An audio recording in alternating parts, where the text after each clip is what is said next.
5K, love it or loathe it, it's an iconic running distance, and I've got a pretty good history with it.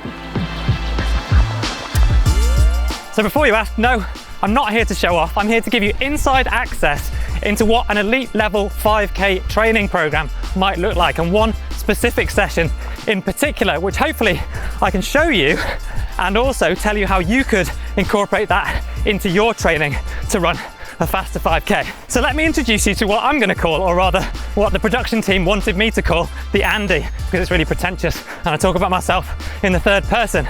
But basically, this is one of the best and probably the hardest workout that I did as part of my 5K training for when I ran 13:20 back in the day.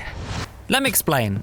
Following an easy warm-up, you run 1,000 meters at 5K pace, take 60 seconds of rest, then do 400 meters at 1,500 meter pace. That needs to be faster than your 5K pace, followed by a 3-minute recovery period where you should be jogging. You do all that 4 times before an easy cool down. So if you're used to running intervals, then that might sound straightforward enough. But the beauty of this session is that the pace itself for the hard efforts is not just one flat out pace.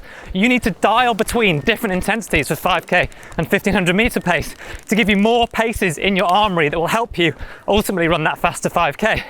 So now I'm here to literally run you through the workout. I'm not sure whether my legs have still got it though. Let's go.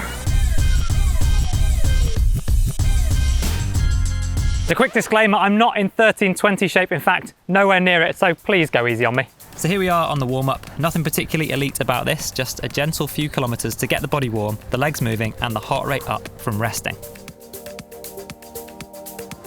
Okay, now let's get to those intervals. So first up, we've got our very first interval of 1,000 meters at 5K pace. Now, back in the day when I was competing as an elite, I would have done this rep at around 240 per kilometer, maybe even slightly quicker. I'm not in anything like that shape anymore, but the point of this workout isn't about the absolute pace, it's about the relative pace. So as long as you can do this at your 5K pace or your target 5K pace, then it will help you to get faster. So it's not just for elite athletes. So as long as you're working hard and at a sensible pace, then you're executing the rep well. So at this point, I'm trying to relax my arms, relax my breathing, keep my breathing relatively low down in my chest if I can, and just settle into that pace as early as possible so that I'm not going too hard in the first minute or so and then fading towards the end of the rep. I normally would have done this on the track, as I've said, and doing it on the road definitely feels different because I don't have the visual cues of the 100 meter marks, the 200 meter marks, and the lap markers to give me an exact time, but I'm using my watch here as a gauge for my pace. Ultimately, the aim in this workout is that the reps are consistent, so don't go so hard on this first one that you can't replicate it in the 1,000 meter reps as you go forward. And you also need to be giving yourself headroom because ultimately those 400 meter reps to come need to be faster than the 1,000 meter efforts.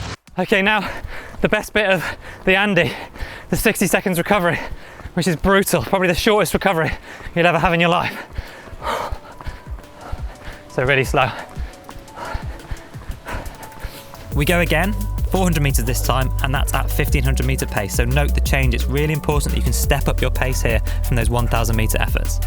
So again, as an elite, I'd have been pushed this rep out at around 60 seconds or quicker, 58 seconds per 400 meter lap of the track, which is inside 230 per kilometer. Today, I'm running at closer to 3 minutes per kilometer, which is still plenty hard enough and giving me that familiar burn of working at a really high intensity. Are you training for a 5K or even a 1,500 meters or just something faster than you normally would at the moment? Let us know in the comments.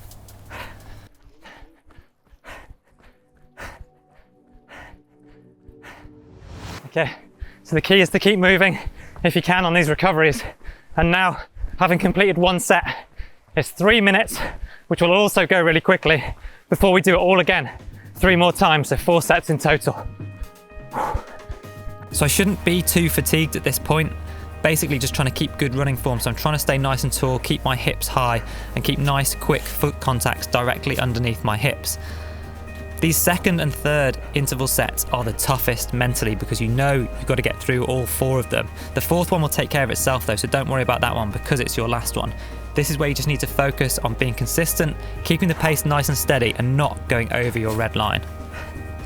In my training back in the day, I probably would have repeated this session maybe twice during a season, so it's not something that I would have done all of the time all year. It's once or twice throughout my summer season as I was approaching that big 5K PB attempt. One of the keys to this workout is the fluctuating paces, the fact that the 1,000 meters and the 400 meter intervals are at different paces. And I think something that I get asked a lot as a runner now is, oh, it's easy for you because you were really fast. But actually, I would have been running at my red line, and so my hard effort would feel just the same as yours. And it's just important to dial that in and learn where that is so that you can push right up to, but not beyond, your red line.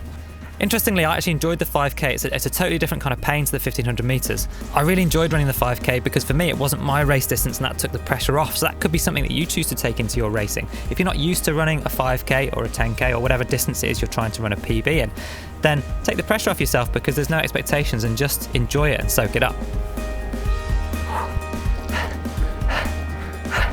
Oh. This is brutal. I've forgotten how hard it is. Okay, so now it's time for an easy couple of K, maybe 10 minutes or so of a cool down. It's actually been raining on me a little bit during the workout, which has been quite nice. But I will say this workout is definitely harder in a park than it is on a nice, perfect surface, evenly measured 400 meter running track. But probably I'll get more benefit for that. And yes, I would have been running quicker when I was a pro, but that doesn't matter. It's all relative. So you can do this at your 5K pace and your 1,500 pace, which for most people is just going to be a little bit quicker than 5K pace, and make sure you do get that differential in pace. And that's how you'd reap the benefits from it.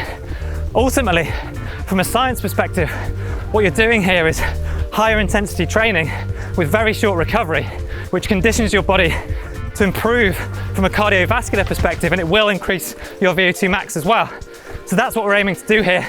And all of those things together will help you to run a faster 5K. And if that wasn't enough, then next, I'd say you should check out this video here, where I tried to win my first 5K race in over 7 years. Go and look at it now.